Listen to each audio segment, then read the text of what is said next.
강제추행 합의 혼자서는 어렵다며.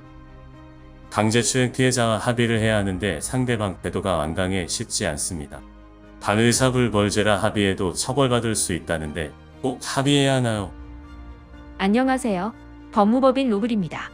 강제추행은 이제 우리 일상에서 발생하는 성범죄 중에서도 비교적 흔한 범죄가 되었습니다. 여성가족부의 발표에 따르면 2021년 국내 발생한 성범죄 중 68.9%가 강제추행인 것으로 드러났는데요. 이러한 결과는 실제 해당 범죄를 저지르는 사람이 많다는 뜻이기도 하지만 당국이 강제추행 혐의 성립 요건의 해석 방향을 전과 달리하면서 처벌 범위를 넓혔기 때문이기도 합니다. 만약 현재 이와 같은 상황에 연루되었다면 강제추행 합의를 비롯한 원만한 마무리를 위해서라도 대리인의 조력부터 구하실 것을 권장합니다. 강제추행 처벌 수위. 강제추행은 폭행 내지 협박을 이용하여 타인을 추행할 때 성립합니다. 여기서 말하는 폭행이나 협박은 흔히 생각하는 구타 수준의 폭력이나 피해자가 항거하기 어려운 위협이 아닙니다. 그렇다 보니 일상에서도 쉽게 발생하곤 하는데 강제추행의 경우 다양한 상황에 따라서 구체적인 혐의 명칭과 성립 요건, 처벌 수위가 달라집니다. 형법 제298조에 따른 기본형의 경우 10년까지의 징역이나 15년 이하 자격정지, 1천만 원까지의 벌금형이 내려질 수 있습니다. 가중처벌이 가능한 사안으로는 어떤 것이 있을까요? 공공장소에서 발생한 강제추행은 1년 이상 징역, 피해자가 만 13세를 넘지 않는 미성년자였다면 5년 이상 징역이 내려집니다. 만약 피해자가 장애인이었다면 3년 이상 징역이 주어지며 이는 성폭력 범죄의 처벌 등에 관한 특례법이 적용되어 가중처벌을 받을 수 있는 사안입니다. 피해자와의 합의, 징역을 면하기 위한 첫 번째 선택입니다. 무거운 처벌을 피하기 위해서 반드시 필요한 양형 자료 중 하나가 바로 피해자와의 합의입니다. 물론 강제추행은 반의사불벌죄로 피해자와 합의를 한다고 해서 혐의가 지워지는 것은 아닙니다. 그러나 감형을 끌어내는 양형 자료 중에서 특히 강력한 효력을 발휘할 수 있는 만큼 설령 쉽지 않더라도 노력해서 끌어내는 것이 좋습니다.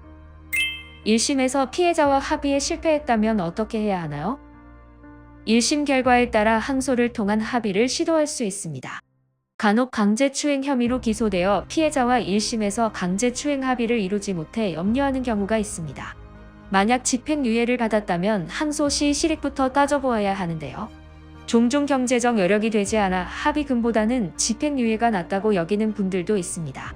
그러나 실질적으로 이 경우 전과가 남는 것이고 항소를 통해 집행유예 기간을 단축한다고 해도 전과 자체가 지워지지는 않으므로 신중하게 결정할 필요가 있습니다. 무엇보다 피해자는 형사 절차에서 합의금을 원하는 만큼 받지 못하면 민사 청구를 할 가능성이 큽니다. 민사 청구가 진행되면 대리인과 소송에 대응하는 금액이 발생할 수밖에 없으며 이는 피고인에게 매우 큰 부담이 됩니다. 형사 절차가 끝난 후 언제 민사 소송이 들어올지 모른다는 불안감은 덤으로 따라옵니다. 그러므로 강제추행 합의를 통해서 가급적 사건을 일찍 종결하는 것이 일상을 되찾는 데 조금 더 도움이 되는 선택이라고 할 수 있겠습니다. 혼자서는 어려운 강제추행 합의. 전략적인 접근이 필요합니다.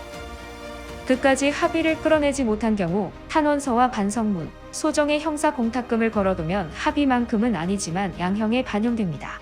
그러나 되도록 신속하게 움직여 관련 사례를 다수 다루어 본 대리인과 함께 1심 내로 강제추행 합의를 현명하게 끌어내는 것이 좋으니 더 늦기 전 대리인을 찾아 적절한 조력을 구해보시길 바랍니다.